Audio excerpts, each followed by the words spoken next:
Olá, tudo bem? Eu espero que sim. Meu nome é Jaderson Freitas e hoje, 9 de outubro, eu selecionei os seguintes destaques para o Notícias do Mundo de Segurança da Informação.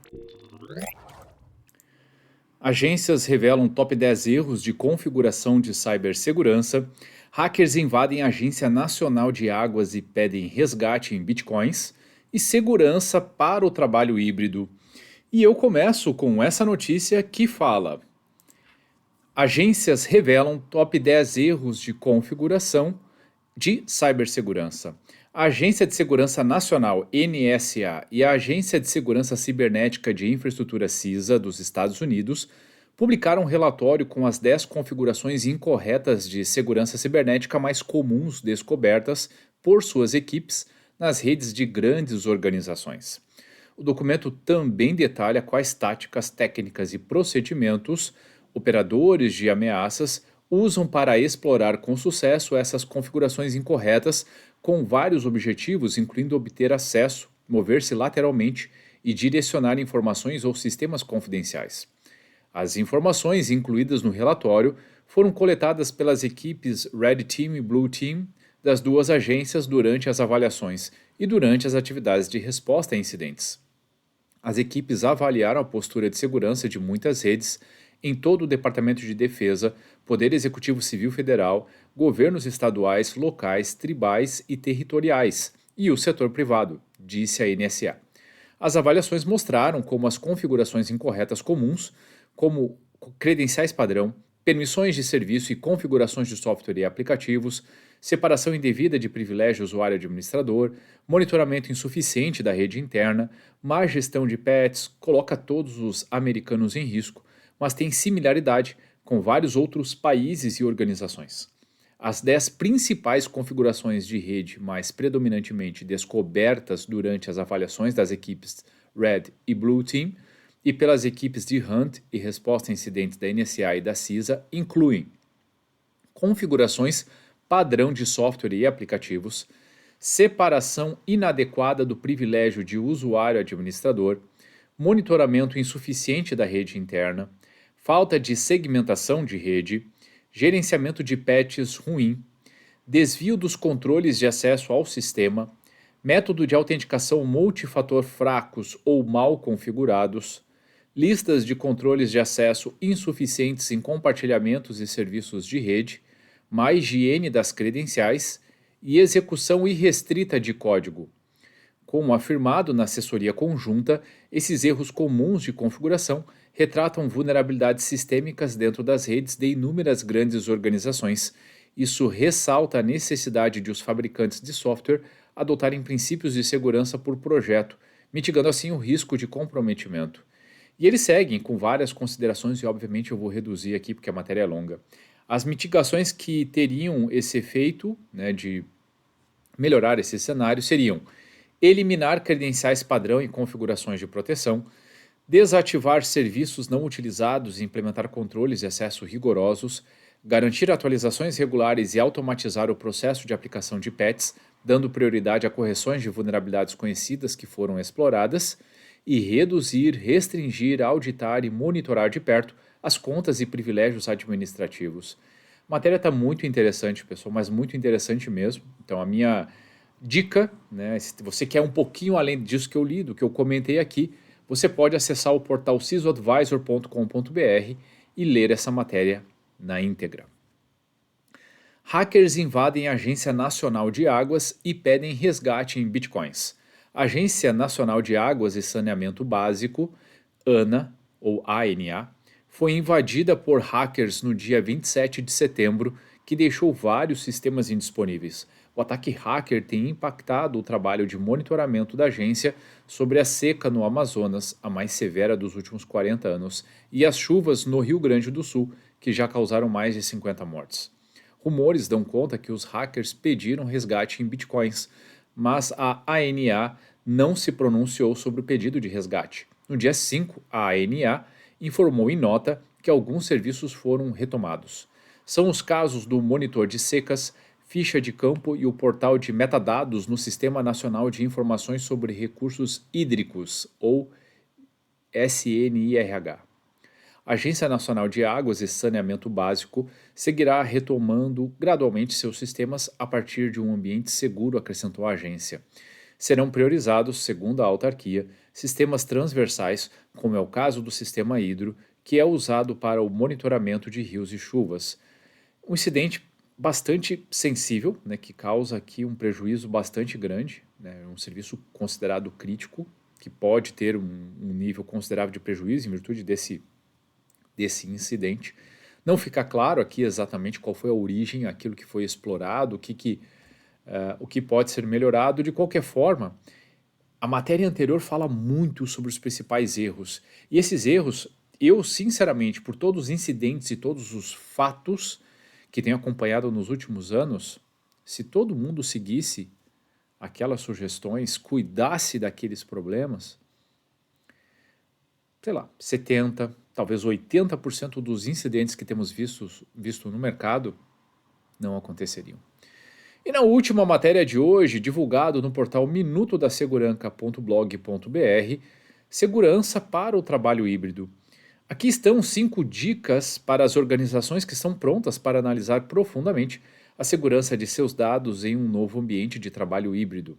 E, pessoal, aqui, obviamente, de novo, eu vou sintetizar, porque a matéria é relativamente longa. Dica 1.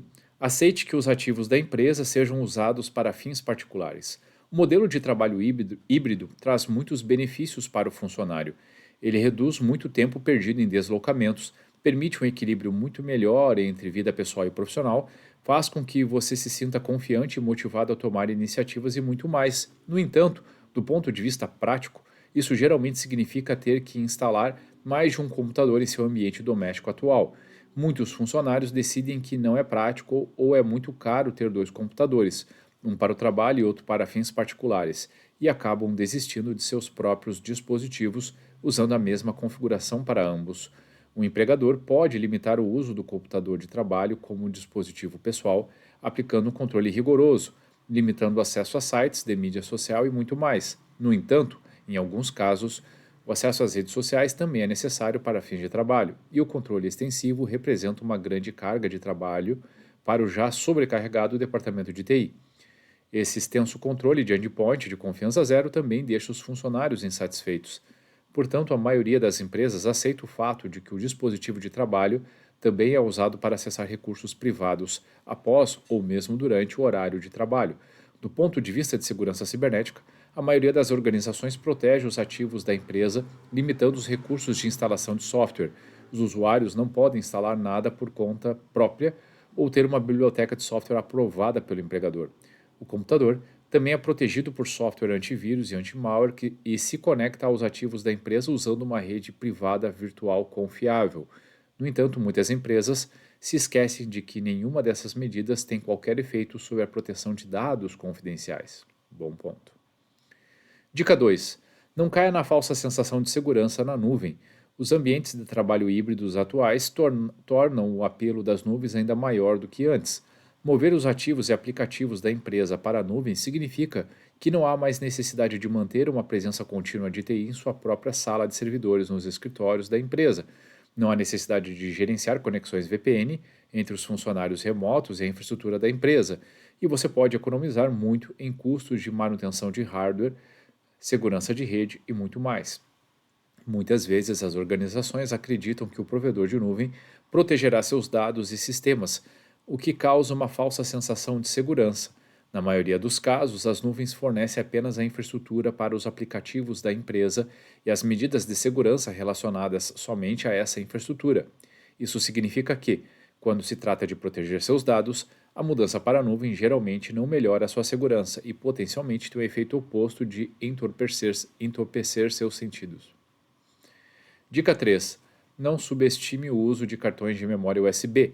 Para muitos de nós, os cartões de memória USB já parecem coisas da década passada. Os pendrivers parecem ainda menos necessários do que nunca com a mudança para a nuvem e com o ambiente híbrido, em que a força de trabalho híbrida pode transportar o laptop entre o escritório da empresa e o escritório doméstico. No entanto, em muitos ambientes, os cartões de memória USB ainda são muito usados, especialmente quando grandes quantidades de dados precisam ser transferidas entre computadores e terminais. Mesmo no escritório, simplesmente não há uma maneira fácil de Jane enviar um arquivo grande com informações de clientes para John, a não ser por meio de algum tipo de plataforma de compartilhamento de arquivos, como Google Drive ou Microsoft OneDrive, que nem sempre são usados pela empresa. Nesses casos, os funcionários acabam enviando arquivos grandes por meio de serviços como a WeTransfer, que provavelmente não são aprovados do ponto de vista de segurança, ou simplesmente os colocam em um pendrive e os transportam. Dica 4. Seja mais cauteloso com as ameaças internas. Um dos maiores benefícios de um ambiente de trabalho híbrido ou totalmente remoto é a liberdade. Os funcionários ficam muito menos estressados ao trabalhar sem um chefe respirando em seus pescoços, e os novos modelos de trabalho promovem estilos de gerenciamento que se baseiam mais na liderança do que no controle. No entanto, tudo tem um preço, e nesse caso, o preço é que menos controle sobre a força de trabalho remota significa mais ameaça de ocorrência de um incidente interno, seja ele involuntário ou voluntário. Os raros casos de funcionários antiéticos têm maior probabilidade de ter liberdade suficiente para causar mais danos do que se estivessem trabalhando no escritório, pelo mesmo motivo que os funcionários éticos se sentem melhor devido ao menor controle. Isso significa que sua empresa precisa estar mais preparada do que nunca para todos os tipos de ameaças internas, e especialmente para as ameaças internas intencionais, comportamento antiético, concorrentes desleais ou simplesmente mesquinhez. Tem muito mais probabilidade de acontecer quando o delinquente está longe do escritório e cercado por ninguém ou por pessoas não relacionadas ao trabalho. E por fim, dica 5. Prepare-se para um aumento nos ataques cibernéticos aos funcionários. Os hackers mal intencionados se aproveitam do fato de que funcionários localizados fora do escritório são um alvo muito fácil. Um funcionário que trabalha em um escritório geralmente está atrás de vários firewalls com equipes de TI monitorando qualquer atividade suspeita. Além disso, no escritório, é menos provável que um funcionário use o computador para acessar recursos privados, como contas de e-mails particulares. Isso significa que, em um modelo híbrido ou remoto, as oportunidades de phishing estão sempre em alta.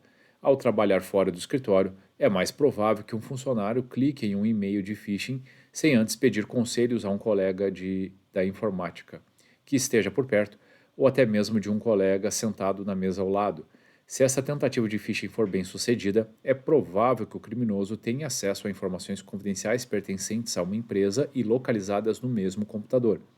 Além da proteção antivírus, anti-phishing e ransomware, o equipamento do usuário final precisa de proteção adequada contra agentes mal intencionados e uma solução de DLP de endpoint fornece essa proteção. A matéria ela trata de pontos realmente importantes. Tem alguns pontos de vista que, sinceramente, acho, acho meio preocupantes, para dizer o mínimo, né? Tem algumas sugestões aqui que talvez tragam mais riscos do que solução, para ser sincero. Mas, de qualquer forma, são bons pontos, né? São pontos que a gente precisa conviver. E aí dá a sensação, muitas vezes, que a gente está falando só de um modelo de trabalho híbrido. Mas a verdade é que há muitos anos o uso de laptops permite com que as pessoas levem os equipamentos, muitas vezes, para fora do escritório, para continuar suas atividades, para atender alguma solicitação de plantão, para trabalhar num relatório, seja lá pelo motivo que for. E grande parte dessas fragilidades, elas existem e sempre existiram. Ou, pelo menos, existe há muitos anos. E aí, claro que a gente precisa pensar em controles, mas, no limite, muitas questões estarão relacionadas a pessoas. Eu digo e repito muitas vezes que talvez um dos principais pontos, né, o cerne da estratégia de segurança, passa pelo treinamento e capacitação de pessoas, sem sombra de dúvida. Porque é a partir disso e do conhecimento que essas pessoas têm, que elas podem ter comportamentos também mais seguros. Isso, claro, não vai reduzir nem um pouco o risco quando se fala de agentes mal intencionados, pessoas que têm a intenção de prejudicar o lugar onde eles trabalham. Aí o ponto é outro, tem outros tantos controles que sequer foram mencionados na matéria, como trabalhar adequadamente as questões de gestão de acesso, prezando pelo privilégio mínimo.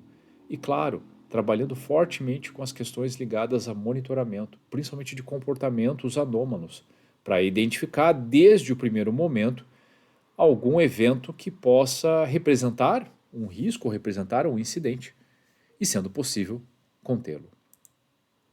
Bom, pessoal, o que eu tinha selecionado para hoje era isso. Espero sinceramente que vocês tenham gostado. E se você gostou do conteúdo, se fez sentido para você, então curta, salve, compartilhe esse post ou marque a pessoa ou as pessoas que podem se beneficiar desse tipo de conteúdo. Eu tenho certeza que fazendo essas ações podemos fazer a diferença trazendo mais cultura de segurança da informação. Certo? Por hoje é isso. Se você ficou com alguma dúvida, tem alguma crítica ou sugestão, fique muito à vontade para deixar comentários ou mandar mensagem diretamente para mim. Combinado? Ótimo dia, ótima semana e até a próxima.